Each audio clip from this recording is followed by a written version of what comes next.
Good morning, students. In the previous lecture, we have studied about the President of India. And in today's lecture, I will tell you about the Vice President of India. The Constitution provides for a Vice President whose office is comparatively important for Indian politics. Normal term of office of the Vice President is 5 years. However, he continues to hold office until his successor enters upon his office. The Vice President may be removed by a resolution of the Rajya Sabha passed by a majority of its members and agreed to by the Lok Sabha. It should be noted that there is no provision for the impeachment of the Vice President. Method of election of the vice president is different from that of the president, or in other words you can say quite similar, as much as the state legislature have no part in it. He is elected by an electoral college consisting of the members of both the House of Parliament. The Constitution confers upon the Vice President the following functions and duties. The normal function of the Vice President is to act as the ex officio chairman of Rajya Sabha. As chairman of the Rajya Sabha, he regulates debates and proceedings of the House.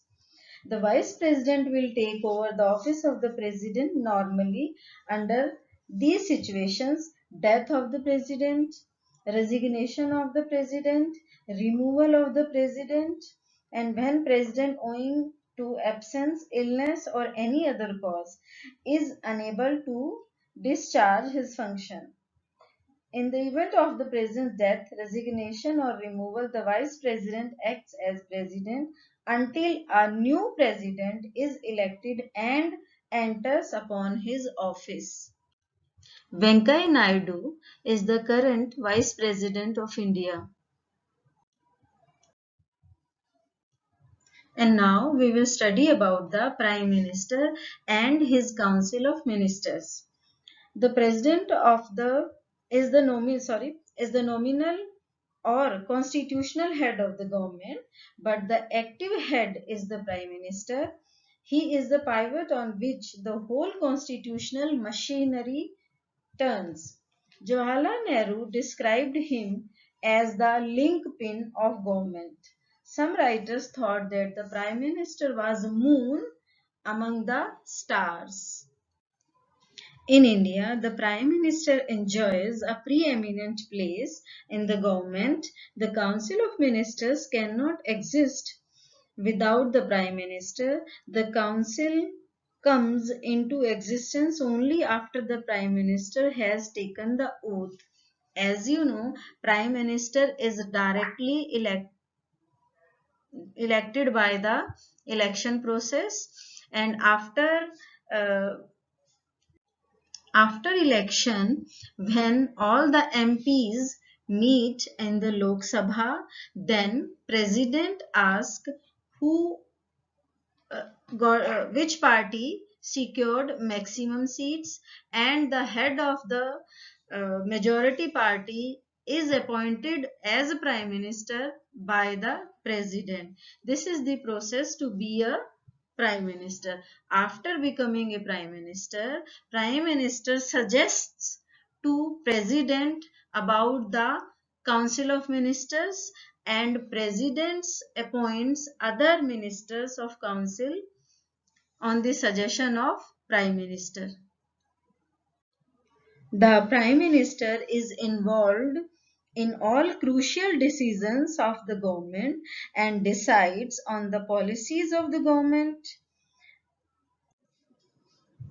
When one single party doesn't get the majority, in that case, other parties make coalition government by together, and it can be one party or more than 2-3 parties can together form a government, and that government is called coalition government. and with the mutual understanding, one party's person is chosen as prime minister, and then president appointed him as a prime minister of India. At the state level, a similar parliamentary executive exists, though with some variations. The most important variation is that there is a governor of state appointed by the president on the advice of the central government, though the chief minister, like the prime minister, is the leader of the majority party in the assembly. The governor has more discretionary powers. However, the main principles of parliamentary system operate at the state level too. The Mr. Narendra Modi is the current Prime Minister of India. All of you are familiar with the fact. And now, one important topic about the size of the Council of Ministers. The size of the Council of Ministers was decided, or you can say fixed, by 91st Amendment.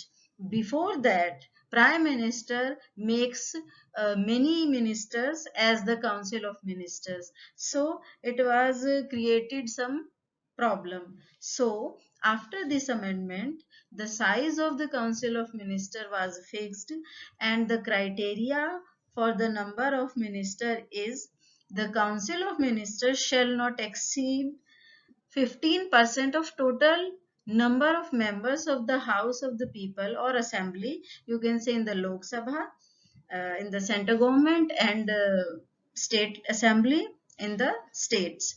If we take the example, if in an assembly have 100 members, means 15% of 100 is 15 members. In that council of ministers, 15 members, maximum 15 members will be the ministers in the council. So this fact was amended in the constitution by 19th amendment in 2003. I hope all the points are clear to you regarding Vice President, Prime Minister of India, and regarding the size of the Council of Ministers. If you face any problem, you can ask. Thank you and have a nice day.